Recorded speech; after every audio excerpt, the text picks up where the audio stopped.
Do senador Requião, caro juiz Sérgio Moro, caro doutor Silvio Rocha, senhores senadores, senhores juízes aqui presentes, é com imensa satisfação que eu retorno a esta casa para participar de mais um desses debates temáticos sobre, agora, a lei de abuso de autoridade. Eu começo tendo como pano de fundo as questões que se têm colocado nesse contexto e referentes, inclusive, à minha experiência como presidente do Supremo e do CNJ. Um pouco antes de assumir a presidência do Supremo Tribunal Federal, ainda na condição de vice-presidente, eu recebi a visita de uma comissária da ONU para Direitos Humanos. E ela veio para discutir vários assuntos, claro, sempre o sistema prisional do Brasil à frente, e ela estava muito impressionada com o episódio de Abaetetuba, aquele episódio no Pará em que uma moça foi colocada num presídio de homens e foi sistematicamente violentada. Lá pelas tantas, ela introduziu o tema e disse que queria conversar sobre isso. Eu dei aquelas explicações que nós não tínhamos o controle efetivo sobre o sistema prisional, as más condições dos presídios e tudo mais. E, com aquele jeito anglo-saxão de ser, ela então, depois de ouvir com paciência as minhas explicações, ela disse: mas o senhor não acha que levar 30 dias para descobrir esse mal-feito é algo demais? E não me restou outra coisa senão dizer yes, porque, de fato, isso tinha ocorrido e só foi descoberto 30 dias após. Eu, pelo menos, prometi a mim mesmo, presidente, que, quando chegasse ao CNJ, enfrentaria a questão do sistema prisional. E o fiz. Começamos com os mutirões carcerários e libertamos, nesse período, 22 mil pessoas que estavam presas indevidamente. Encontramos pessoas presas, encontramos um caso no Ceará, senador Tasso, um sujeito preso há 11 anos provisoriamente.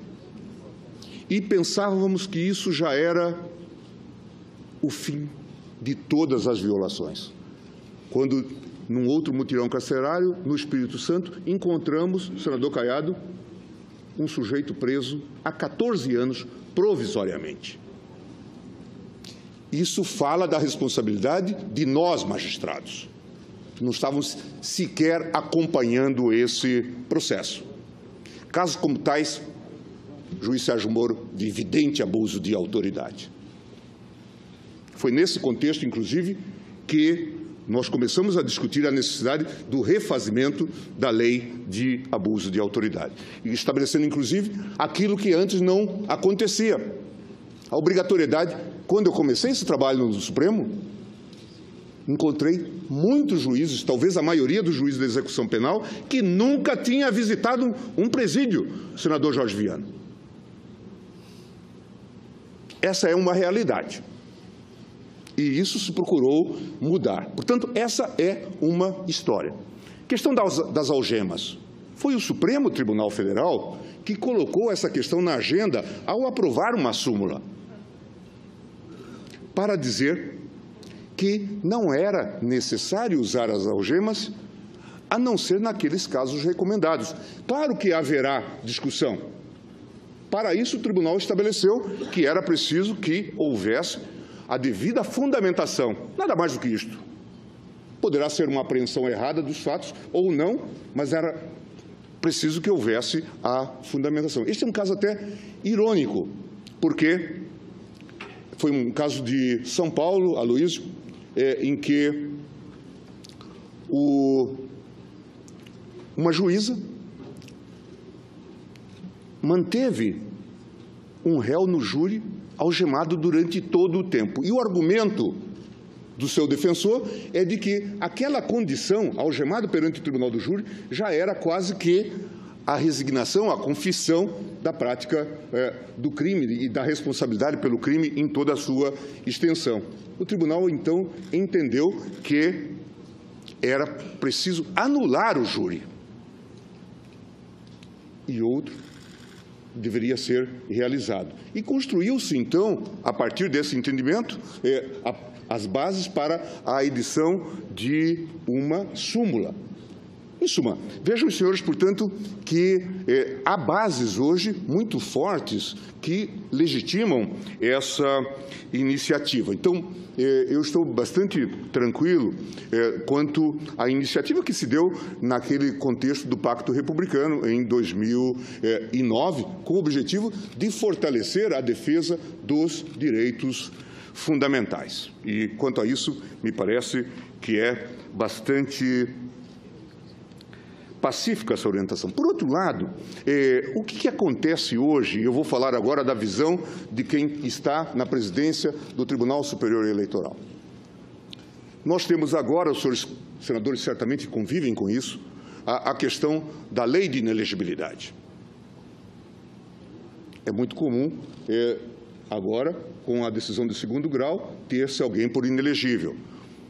Caso de improbidade, caso de condenações em segundo grau, ou mesmo, como já foi lembrado aqui, muito oportunamente pelo juiz Silvio, casos de decisões do Tribunal de Contas da União ou de tribunais de contas dos estados ou tribunais de contas dos municípios. Isso leva à inelegibilidade, o que é uma pena muito grave para quem milita na vida política. Essa lei, como os senhores sabem, a lei complementar, que é de 2010, foi aprovada também num contexto de lei objeto de um grande apoio popular, de iniciativa popular, e pouco antes do limite do princípio da anualidade, da aplicação do princípio da anualidade, os senhores tiveram que fazer uma aprovação, e esta lei tem coisas interessantíssimas. Por exemplo, se o sujeito for excluído de uma entidade associativa, um conselho de contabilidade ou da própria OAB, ele fica inelegível. Quase que se esqueceram de dizer que a exclusão do Corinthians, da Sociedade Corinthians, ficaria também inelegível. Para os senhores verem, e isto veio de uma lei de iniciativa popular, ou casos de renúncia para evitar um processo. Nós tivemos recentemente um caso do Paraná em que o indivíduo, detentor do mandato, renunciou ao mandato para não ser submetido a um processo. Depois, a Justiça veio e disse que ele não praticara aquele crime, era crime de costumes, questão de pedofilia ou coisa do tipo. E ele, então, pediu que fosse anulada aquela inelegibilidade que se estava lhe aplicando, e o tribunal acolheu. Acho que a vida é muito mais complexa. E aí vem o argumento, mas é lei de iniciativa popular. Com todo o respeito, precisamos olhar com atenção também os projetos de iniciativa popular. Eu hoje frequento muito São Paulo e aprendi que quem contrata o Sindicato dos Camelôs, em uma semana consegue 300 mil assinaturas. Portanto, não vamos canonizar iniciativas populares. A propósito do tema, objeto da preocupação, eu concordo com as observações aqui feitas de que o projeto pode e deve ser aprimorado, de que nós devemos, tanto quanto possível, trabalhar na ideia de tipos cerrados. Certamente encontrar a melhor condição para que, de fato, possamos distinguir práticas comuns, rotineiras, e eu vou, inclusive, fazer chegar ao senador Requião e ao presidente do Senado propostas nesse sentido que nós elaboramos no âmbito do meu gabinete, no Supremo Tribunal Federal, inclusive com assessoria de juízes.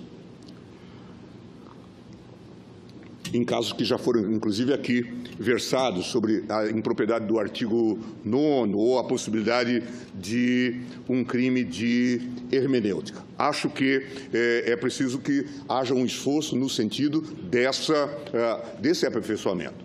E concordo que haja esforços nesse sentido, porque o propósito, obviamente, não é criminalizar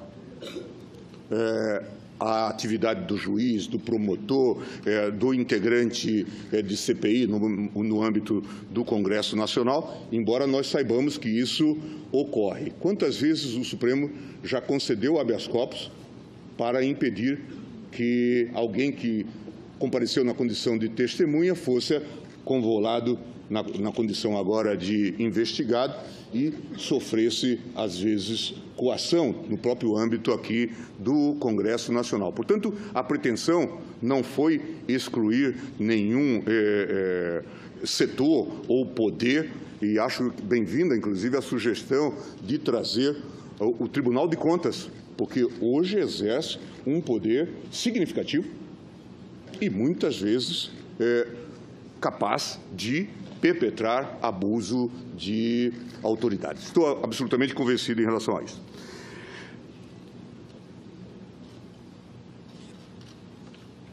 Eu gostaria também de dizer que, com a experiência já de anos, nós temos nessas questões e nesses debates, que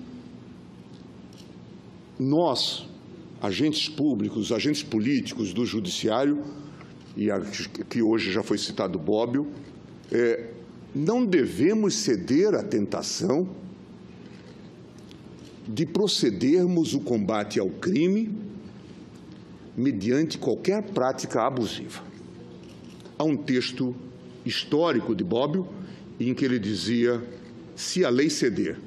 Era uma reclamação, uma reflexão sobre a situação na Itália no combate ao terrorismo. E ele recomendava que não fossem aprovadas leis excepcionais para o combate ao terrorismo, porque esse era o valor do Estado de Direito. Isto não poderia ser feito. Por isso também não compactuo, não compartilho da ideia de que esse não é um momento azado para aprovar a lei. Qual seria o momento azado? Qual seria o momento adequado para discutir esse tema? De um projeto que já tramita no Congresso há mais de 7 anos. Como se fazer esse tipo de escolha do momento? Acho, inclusive, Sérgio Moro, com toda a honestidade intelectual, e para que ninguém suspeite de que nós tenhamos relação de inimizade, estou até participando, contribuindo com um livro que sai em homenagem ao Sérgio e com um artigo. Mas qual é o momento? A Lava Jato não precisa de licença especial para fazer as suas investigações. Os instrumentos que aí estão são mais do que suficientes, como qualquer outra operação. A rigor, se nós formos olhar, a própria legislação, e eu acompanhei isso na época ainda na condição de agente de governo, a lei que veio complementando a Lei de Responsabilidade Fiscal, a Lei 10.028, introduziu um artigo, o 339, no Código Penal. Deu uma nova redação. Acho que é um dispositivo ao qual não se tem prestado atenção, dizendo o seguinte: denunciação caluniosa, dar causa à instauração de investigação policial, de processo judicial, instauração de investigação administrativa, inquérito civil ou ação de improbidade administrativa contra alguém, imputando-lhe crime de que sabe inocente. Esse dispositivo está hoje no Código Penal, é o artigo 339, e, portanto, hoje já existe uma norma positivada com esse perfil. Claro que sempre haverá aquelas situações limítrofes em que vai se dizer, mas qual é a situação adequada? Ao lado dessas situações limítrofes, temos também as situações inequívocas de abuso. Quando alguém ficar preso, senador Requião, por 11 anos provisoriamente, creio que não há dúvida de que há abuso. E não se pode falar de crime de hermenêutica. Aqui, de fato, há uma negligência realmente contumaz e irresponsável. Então, a mim me parece que é oportuno que se discuta esse projeto com toda a abertura mental, com toda a abertura de espírito, e que se discuta nesse momento. Até porque operações vão continuar ocorrendo. Teríamos que, daqui a pouco, então, buscar um ano sabático das operações para fazer para que o Congresso pudesse deliberar sobre um tema como esse? Não faz sentido algum. O que todos nós temos que ter é a consciência de que devemos atuar dentro dos parâmetros estabelecidos. Se os senhores repararem, abram o artigo 5º, os senhores vão ver que desde o artigo 5º, inciso 35, até a sua parte final, são direitos processuais ou processuais penais. O que esta lei está fazendo é nada mais, nada menos do que estabelecer que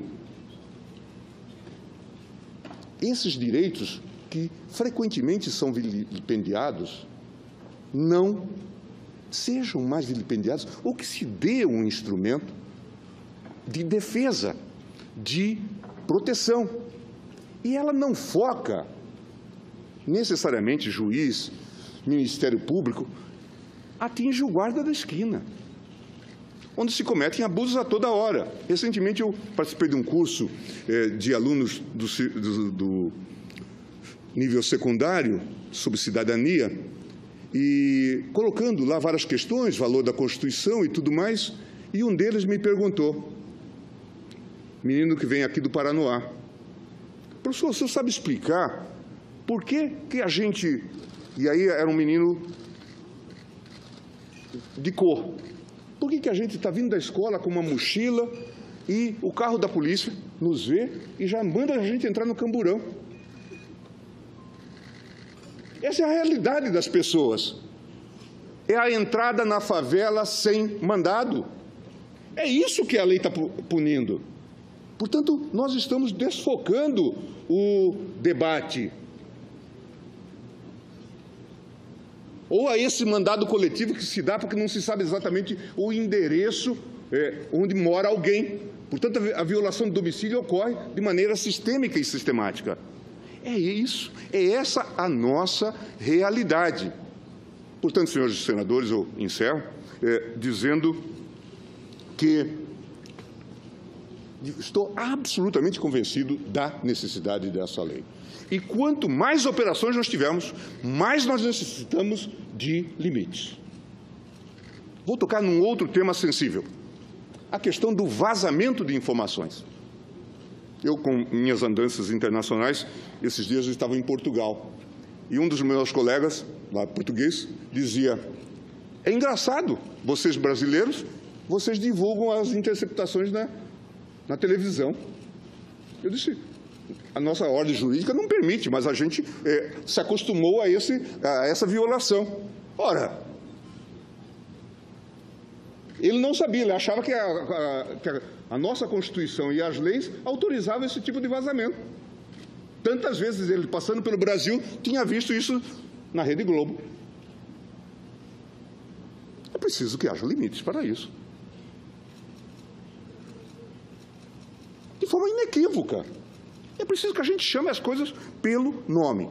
Eu encerro, presidente, dando uma palavra sobre as 10 medidas propostas na Câmara.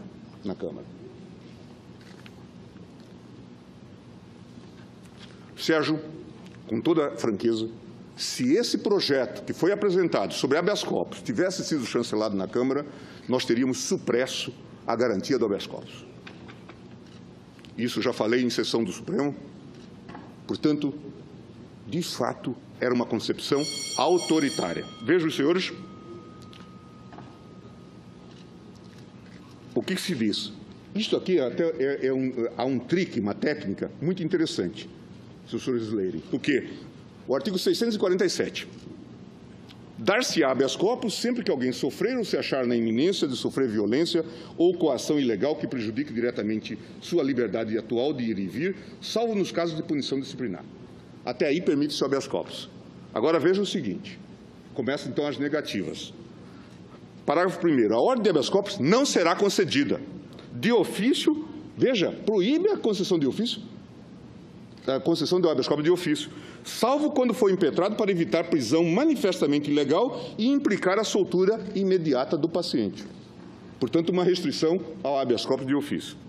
Não será concedida em caráter liminar, salvo quando for impetrado para evitar prisão manifestamente ilegal e implicar a soltura imediata do paciente. Portanto, em todas essas hipóteses de nulidade do procedimento, das hipóteses de instauração de um inquérito indevido, tudo isso seria vedado por esse modelo. Concepção claramente autoritária. Vou permitir, senhores juízes e senhores procuradores, será que as pessoas que lá no viaduto do Chá assinaram esses documentos, que correriam risco com esse modelo, tinham consciência de que estavam aprovando isso? Claro que não. Vamos ser honestos. Portanto, não venham com o argumento de chancela de 2 milhões de pessoas, porque duvido que as 2 milhões de pessoas tivessem consciência disso, ou de aproveitamento de prova ilícita.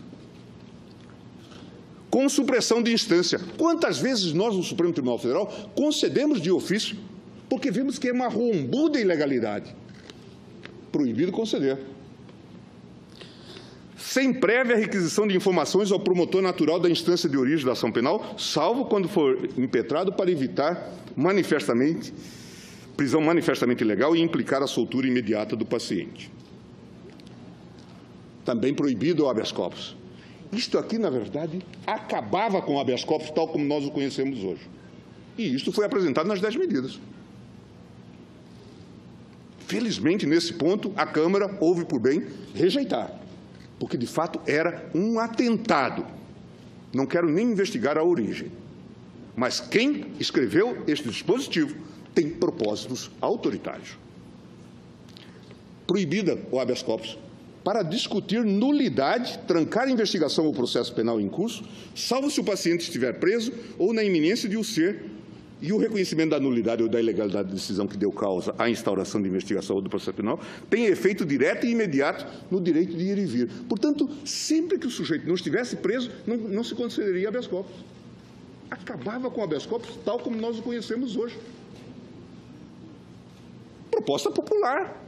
Será que as pessoas discutiram isso? Os senhores sabem que não. Portanto, é uma recomendação, inclusive, uma sugestão que eu faço, é que as propostas populares também têm que ser devidamente escrutinadas.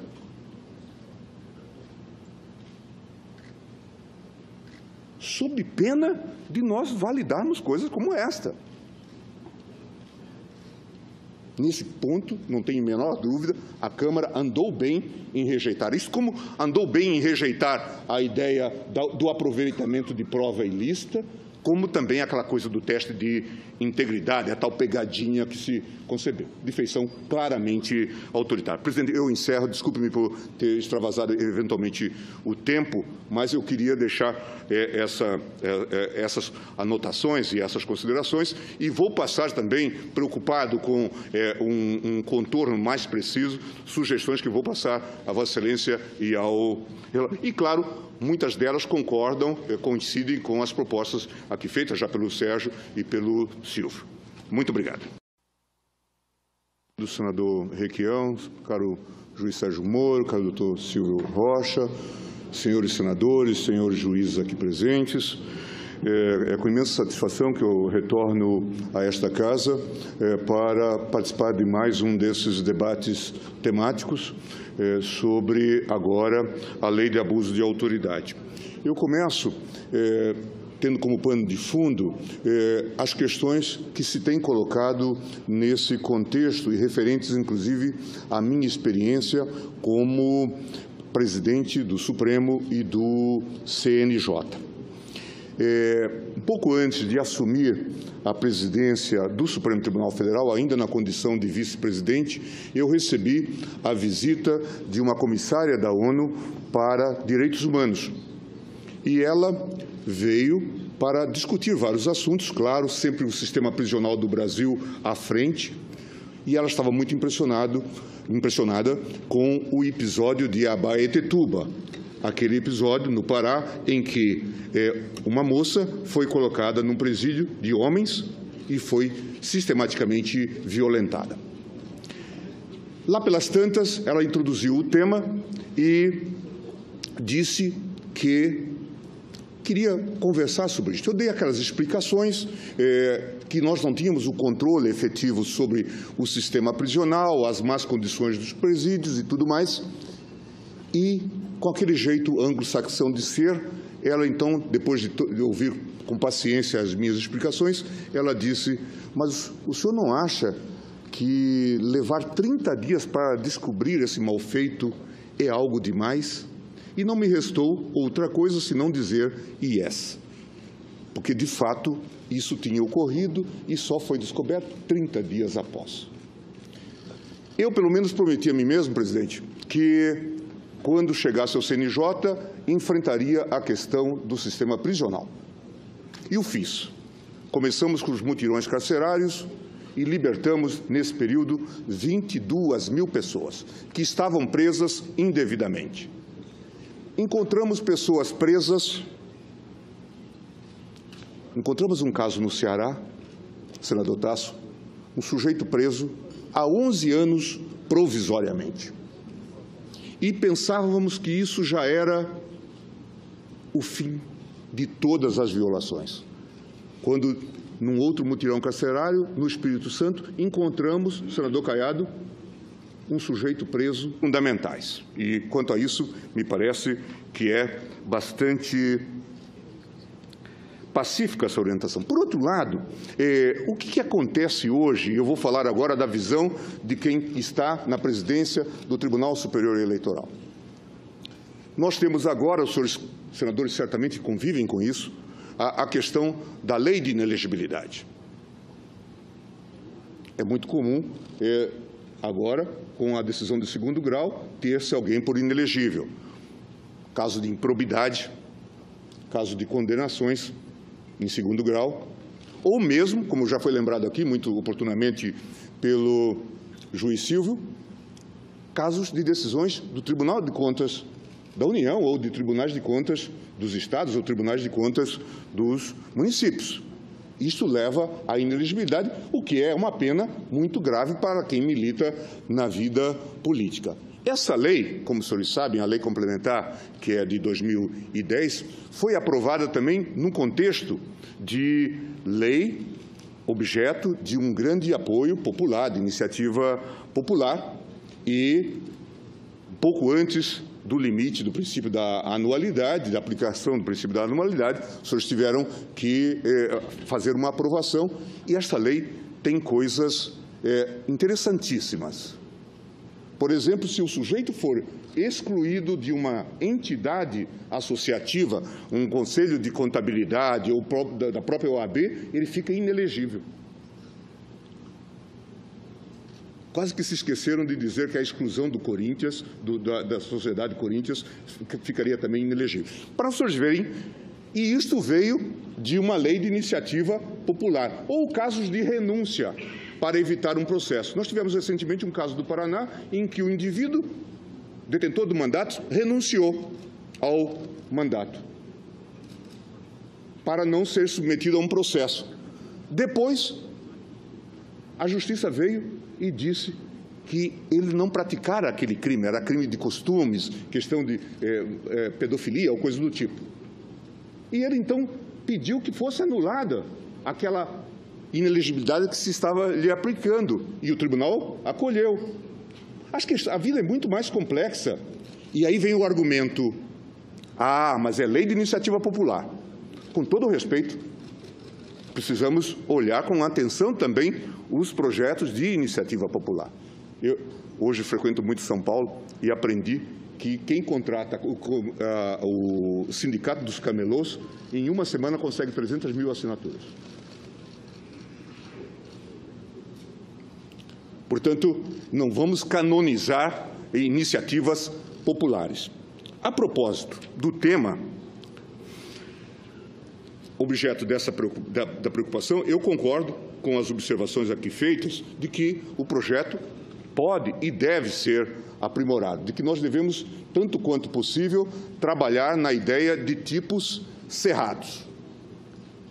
Certamente encontrar a melhor condição para que, de fato, possamos distinguir práticas comuns rotineiras, e eu vou, inclusive, fazer chegar ao senador Requião e ao presidente do Senado propostas nesse sentido que nós elaboramos no âmbito do meu gabinete, no Supremo Tribunal Federal, inclusive com a assessoria de juízes, em casos que já foram, inclusive, aqui versados sobre a impropriedade do artigo 9º ou a possibilidade de um crime de hermenêutica. Acho que é preciso que haja um esforço no sentido desse aperfeiçoamento. E concordo que haja esforços nesse sentido, porque o propósito, obviamente, não é criminalizar a atividade do juiz, do promotor, do integrante de CPI no âmbito do Congresso Nacional, embora nós saibamos que isso ocorre. Quantas vezes o Supremo já concedeu habeas corpus para impedir que alguém que compareceu na condição de testemunha fosse convolado na condição agora de investigado e sofresse, às vezes, coação no próprio âmbito aqui do Congresso Nacional. Portanto, a pretensão não foi excluir nenhum setor ou poder, e acho bem-vinda, inclusive, a sugestão de trazer o Tribunal de Contas, porque hoje exerce um poder significativo e, muitas vezes, capaz de perpetrar abuso de autoridade. Estou absolutamente convencido em relação a isso.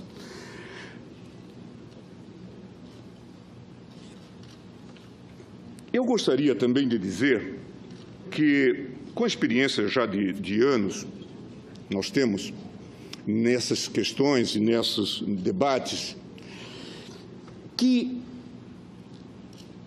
nós, agentes públicos, há 14 anos, provisoriamente. Isso fala da responsabilidade de nós, magistrados. Não estávamos sequer acompanhando esse processo. Casos como tais, juiz Sérgio Moro, de evidente abuso de autoridade. Foi nesse contexto, inclusive, que nós começamos a discutir a necessidade do refazimento da lei de abuso de autoridade, e estabelecendo, inclusive, aquilo que antes não acontecia. A obrigatoriedade, quando eu comecei esse trabalho no Supremo, encontrei muitos juízes, talvez a maioria dos juízes da execução penal, que nunca tinha visitado um presídio, senador Jorge Viana. Essa é uma realidade. E isso se procurou mudar. Portanto, essa é uma história.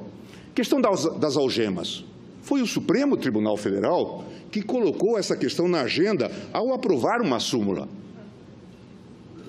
para dizer que não era necessário usar as algemas, a não ser naqueles casos recomendados. Claro que haverá discussão. Para isso, o tribunal estabeleceu que era preciso que houvesse a devida fundamentação, nada mais do que isto.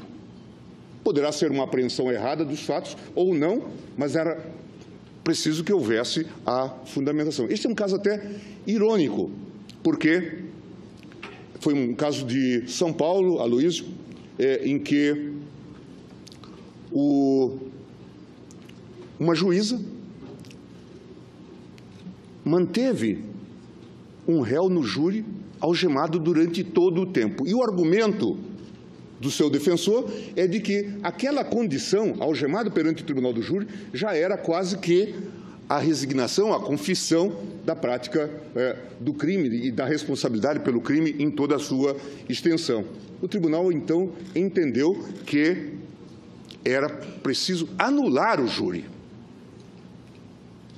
E outro deveria ser realizado. E construiu-se, então, a partir desse entendimento, as bases para a edição de uma súmula. Em suma, vejam os senhores, portanto, que há bases hoje muito fortes que legitimam essa iniciativa. Então, eu estou bastante tranquilo quanto à iniciativa que se deu naquele contexto do Pacto Republicano em 2009, com o objetivo de fortalecer a defesa dos direitos políticos do judiciário e que hoje já foi citado Bobbio, não devemos ceder à tentação de procedermos o combate ao crime mediante qualquer prática abusiva. Há um texto histórico de Bobbio em que ele dizia: se a lei ceder. Era uma reclamação, uma reflexão sobre a situação na Itália no combate ao terrorismo. E ele recomendava que não fossem aprovadas leis excepcionais para o combate ao terrorismo, porque esse era o valor do Estado de Direito. Isto não poderia ser feito. Por isso também não compactuo, não compartilho da ideia de que esse não é um momento azado para aprovar a lei. Qual seria o momento azado? Qual seria o momento adequado para discutir esse tema? De um projeto que já tramita no Congresso há mais de 7 anos. Como se fazer esse tipo de escolha do momento? Acho, inclusive, Sérgio Moro, com toda a honestidade intelectual,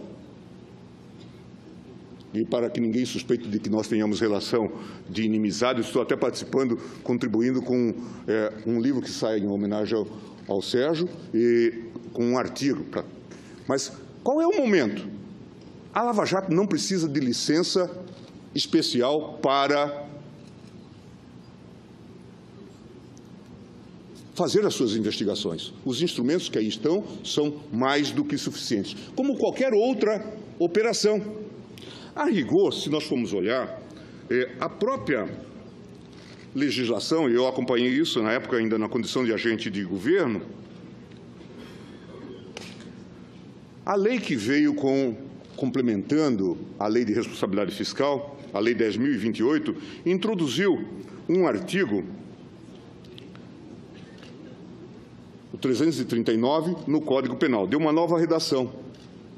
Acho que é um dispositivo ao qual não se tem prestado atenção, dizendo o seguinte: denunciação caluniosa, dar causa à instauração de investigação policial, de processo judicial, instauração de investigação administrativa, inquérito civil ou ação de improbidade administrativa contra alguém, imputando-lhe crime de que sabe inocente. Esse dispositivo está hoje no Código Penal, é o artigo 339, e, portanto, hoje já existe uma norma positivada